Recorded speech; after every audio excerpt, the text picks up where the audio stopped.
Hey guys, it's Casey here from MFSN The Hub, and welcome to our slightly delayed Thursday afternoon showing of fantasy football and the strategy for the weekend. We have week 12 coming up, so a lot of you might be in your trade deadlines this week. Just a couple more games before the playoffs. So it is a really important time of the season, especially if you're fighting for survival here. I'm joined, as always, by the greatest fantasy omniscient, snake oil salesman in the business, Ross the Boss. Ross, how you doing, bud? Thanks for the great intro. I'm doing great. It's going to rain here, Casey, for like 12 hours straight here in Los Angeles. So it just started to sprinkle as we are talking. But yes, it's week 12. And as you mentioned, it's a vital week in fantasy football. Either you're going to be in the playoffs or you're on the outskirts or you're completely out of it. So hopefully you're in it, but we will answer any questions you have during our show. We will be happy to answer trades because this is probably the last week of trades, I imagine. And so if you for most leagues, it's this week. So yeah, it's this week. And also, if you have any questions about people maybe you want to drop, that you want to stash, that you want to do something with, we'll be happy to answer any questions you have. And it's Thursday, so we have a lot more answers that's going on in the football league. Who's playing, who's not, and all that stuff. So yes, I'm excited to start. All right. So, news, we talked about Emmanuel Wilson, not Emmanuel Lewis, last on Tuesday, and the chance of him starting because Josh Jacobs was injured. Josh Jacobs practiced today from what I read. So I'm not sure what his status is going to be, but the fact that he got some work in on a Thursday probably means he'll be healthy to suit up. So keep an eye on that. If you spent some of your fab budget on Emmanuel Wilson, you may want to be careful before plugging him in this weekend. Other people, you saw Michael Penix had the knee surgery, so he's out or got a second opinion, so he's done for the season. Drake London's out for a long time. Those dynamic Falcons don't look so dynamic anymore right now. Aaron Rodgers with his left wrist in a cast or a sling is still practicing. Apparently, I heard he's playing. I heard he's going to be playing this week with this broken. The thing about a broken wrist is this, and we've all heard ourselves: when you fall down and you want to stop the impact, you put your hand out. That's his right. So in football, he's going to fall down. He's not going to be standing. He's going to be on the ground. So what I'm worried about him is he can really hurt himself if he falls down and uses his wrist to stop the impact. So good luck on that. And so no new injuries that I've seen. Have you heard of anything relevant? Well, a lot of people go around the league a little bit. You got Romeo Dobbs is kind of banged up. I don't know if he'll be playing this week, but hopefully he will. We'll see what happens. People are a lot of players are banged up, but they're questionable. But again, we won't really know more till tomorrow. I mean, that's the whole thing. We really don't know the status of these players until they practice on Friday. If you miss Friday's practice, you're not playing. A couple of guys have concussions. We'll see if they play. But all the major stuff you kind of talked about. Yeah. Well, it's Thursday night. That means football actually starts tonight. Yes. You have the Buffalo Bills traveling to Houston. The Buffalo Bills and their 6-touchdown quarterback, Josh Allen, who shows that he doesn't need wide receivers to be the best quarterback in football. No. Is traveling to a Texans team that's pretty beat up. I think it's going to be Mills again. I don't. But Mills, remember, Mills has been averaging, Casey, like 250 yards a game. I mean, he's been throwing the ball great. Houston finally announced that Joe Mixon is not going to suit up at all this season, by the way. So outside of, I guess the must starts tonight are Josh Allen, James Cook, and Nico Collins. I don't know if anybody else is a must start. What do you think? Superflex, Mills against the Buffalo defense that's banged up. I kind of like Mills if you need him as your super flex. I think he'll do okay, but I'm not in love with it. But I think it's going to be a low scoring game, like 13-10 type situation. Defense for Houston is really good, and they're healthy again.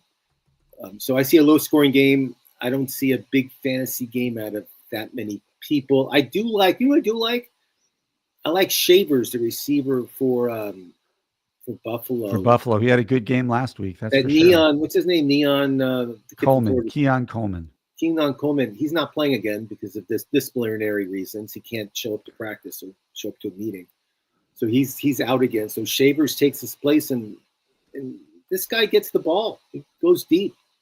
Watch out for him in fantasy. If you need a receiver and he's available on your waiver wire this week, I would pick him up. Okay. What? And then on the Houston side, anybody other than Nico? And you said in Superflex, obviously Davis Mills, but do you like Woody Marks against this team? I like Woody Marks. Chubb, I know we don't talk about gambling, but his proposition for over-under on yards is like 22 yards. I think Chubb can have a pretty good game tonight. I think he'll get the ball more than we think.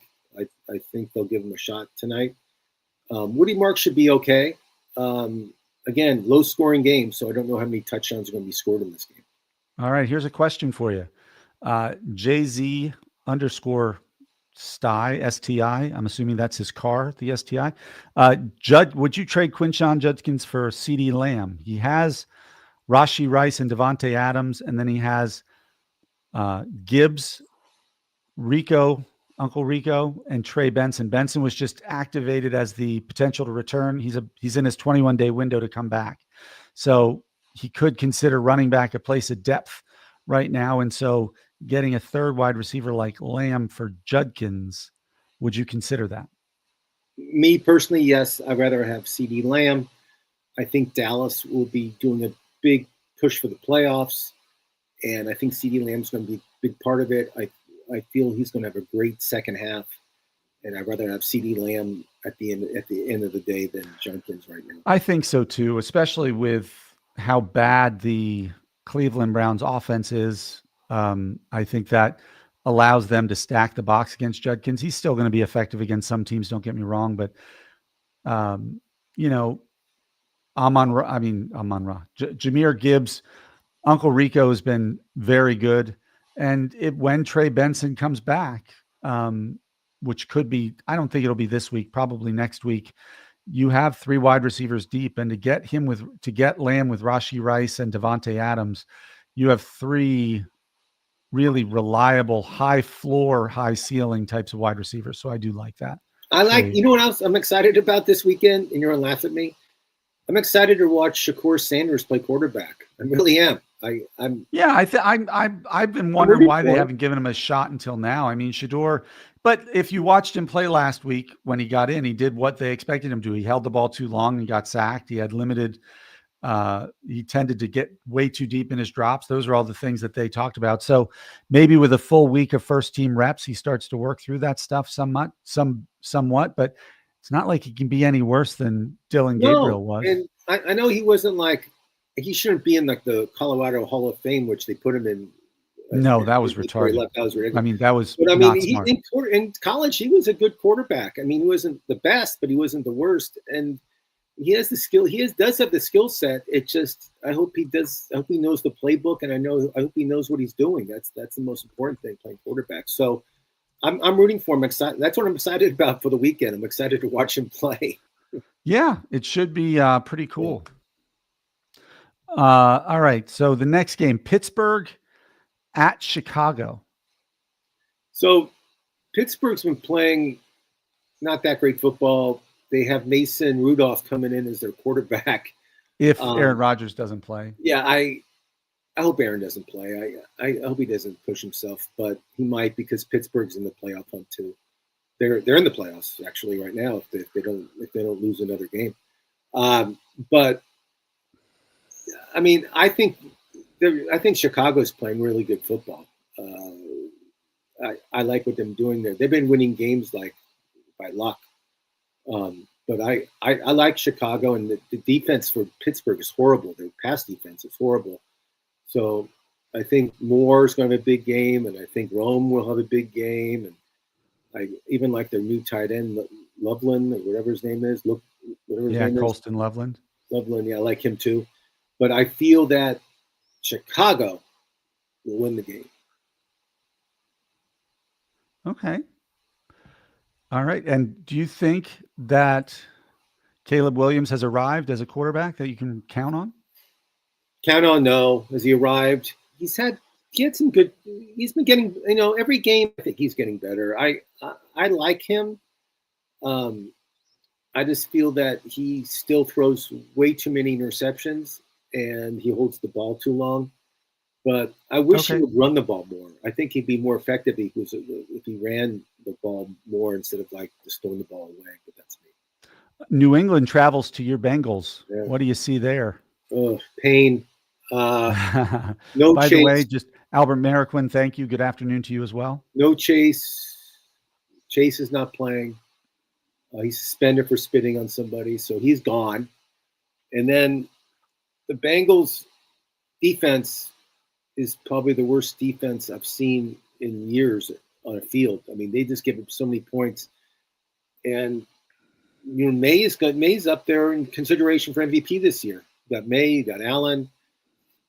I would even put Hurts in there, but no one talks about Hurts. But I mean, May's just been incredible. I see New England scoring a lot of points and not giving away that many points. So I feel the Bengals have a long day ahead of them. Okay. I'm going to just go through some of the higher scoring games that we'll see. Yeah. So in that game, you have to start Higgins. Joe Flacco. I don't know. He's been hurt, his shoulder. And do you think Burrow's coming back? Because he's been practicing in I think he's coming back days. Next week against Baltimore. That game's on Thanksgiving. I see him coming back that game. I don't think he comes back this week. No. Okay. How badly are the Giants going to lose to the Detroit Lions? That game is like a 13.5 point spread. Detroit, after a loss, usually wins. They're like, I forgot the stat, but it's like they win like 90% of the games. Right now, the spread is 10 points with an over under of 49. Oh, it's 10. I thought it was like 13. I don't know what. Maybe that's a different game. But I think the Giants will make. I think the Giants will make it a game. How about that? All right. I think the Giants will keep it kind of close. You still think Amon-Ra and Jahmyr Gibbs are going to go off, though, right? You got to automatic starts. They'll have good games. The Giants' defense isn't that bad. I know you're a Giant guy, and you'll probably agree with me. I think they can hold those guys, contain them somewhat. I just feel the Giants at home will put on a fight. I don't think Detroit's that great when they're out of their element. Okay. So, all right. What about this? I found interesting. The spread of this game. 5-5 Kansas City is a 3.5 point favorite over the Indianapolis Colts, who have one of the best records in football. Okay. And are coming off of a bye, so they're even well rested. So Jonathan Taylor's traveling to Kansas City. What do you see in that game? I see desperation when it comes to Kansas City. I think they know they need to win. And Mahomes has been there a million times. They're playing at home, which is probably one of the toughest places to play in the NFL. The stadium gets really loud. Daniel Jones has been throwing interceptions again. He's been up to it, Casey. I know you've seen it last year with the Giants.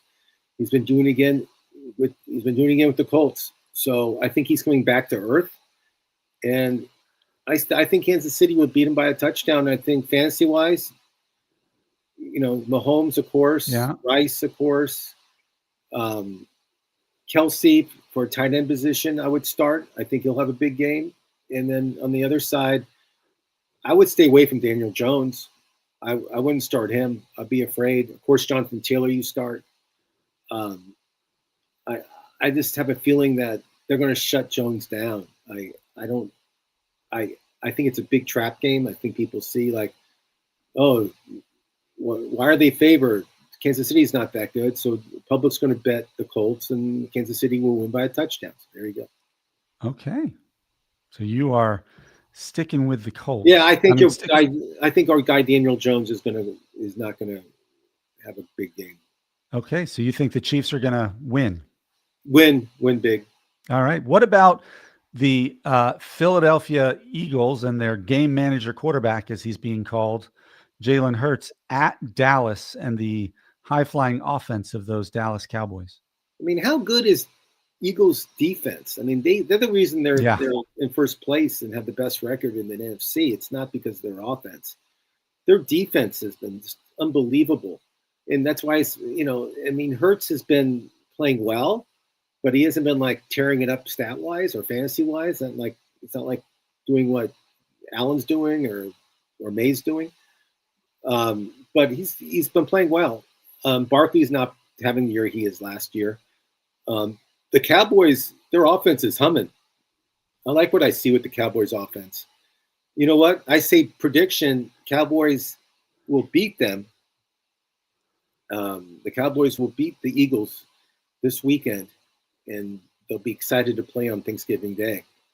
But, with the Eagles, I didn't know that I didn't know the quarterback Hurts and A.J. Brown, hate each other. I had no idea. They had, a big tiff going on. And that's the reason A.J. Brown's not getting the ball. Oh, okay. So if I had A.J. Brown, I don't know if I would start him. How about that? And he hasn't been performing that great. He hasn't been scoring touchdowns at all. And I don't think Hurts looks for him anymore. I mean, I noticed that this season. I've watched a lot of Eagles games. They're on prime time all the time. You know what I mean? So I like the Cowboys. I like what they're doing. I like CeeDee Lamb. I love Williams, the running back. And I love Dak. He's questionable this week. He'll play, but he's still banged up. Okay. I like it. All right. We'll do one more, then we got to hit the road. How about, you mentioned him as our cover guy, so I'm going to do this game last. Tampa Bay is traveling to the Los Angeles Lambs, as you like to call them. Yeah. The Rams are a 7-point favorite on Sunday night. How many points are this is going to be a huge fantasy game. A lot of points, Casey Scheinfeld. Puka was going to have a ton of points. The guy Adams is going to have a ton of points. Williams, the running back for the Rams, will have a ton of points. The number one quarterback in the league right now, and who's my MVP candidate, Matthew Stafford, our cover guy. He's going to have a huge game. And then you go to the other side. I mean, do we know who's playing for the? I'm just curious. Do you know if Bucky's playing? Bucky Irving? I haven't seen an update. I know he's been Godwin's at least playing? a limited participant in practice, but I haven't seen a final. Yeah, I saw Godwin's in practice. Bucky's at practice. I don't know who's playing. I mean, I don't bet against. I just don't bet against the Tampa Bay, just because their quarterback doesn't like to lose, and he's always in the games, and he's always doing. The guy's unbelievable. Yeah. But a high scoring, you got to see who's starting, because I have no idea the status on any of these guys. If Bucky doesn't play, Bucky Irving, I like that Johnson guy, that Sean Johnson. I like that guy. Sean Tucker. I think Johnson was the gymnast. I think Tucker, if Tucker plays, I think he'll have a big game against him. He certainly was good last week. So, but that's where you got to be careful. Don't chase last week's points this week. That's how you get into trouble. But I'm saying if Irving plays, it's going to be back to normal. White will come in third down. Bucky will play most of the game. Yeah, they might ease Bucky in this week and give him more of a shared role. This is a huge game. Yeah, it's a huge game for Tampa. They can't lose another. They can't keep losing because they won't be in the playoffs. Yeah, but I think Tampa can. The Rams are due for a bad game. They can't keep winning like this. I mean, they've been. I mean, honestly, they could be if they blew a couple games like the last minute, they could be undefeated. I mean, that's how good they should have one of the best, if not the best record in the NFC. But Stafford is just 38 years old, and the guy's hasn't. And if you remember in the preseason, he was having the back issues, and they weren't sure if he was even going to play this season. I remember you and I downgraded him, but he hasn't thrown an interception in 7 games. 24 touchdowns, Case. 24 touchdowns. I guess when you have Puka and Devontae Adams, you kind of know they're always going to find a way to get open, so you don't have to throw many contested balls. 7 games. Yeah, that's pretty good. All right, Ross. Well, happy Thursday to you. I hope the rain stops and you can enjoy your weekend of football. Yeah. Any words of wisdom for our fans out there before we sign off? I think the person I think is going to have the biggest game fantasy this week, if I had to pick somebody, I would say I'm going to take a chance. I'll say Henderson for the New England Patriots. All right, going against Cincinnati. He had 3 touchdowns last week or the week before. He had 3 touchdowns. I think that was last week. And so he's my number 1 fantasy guy this week. Casey, who do you like? Oh, who do I like? Wow, that's a good question. I am going to go with, if he's healthy, DeAndre Swift for the Bears. I think he's going to have a big week against those Steelers. So I like that pick too. All right. Well, everybody, thanks for listening. It's been a pleasure. We'll be back next Tuesday, 1 p.m. Pacific, 4 p.m. Eastern, to give you some waiver wire ideas going into the stretch run. Ross, as always, it's been a pleasure.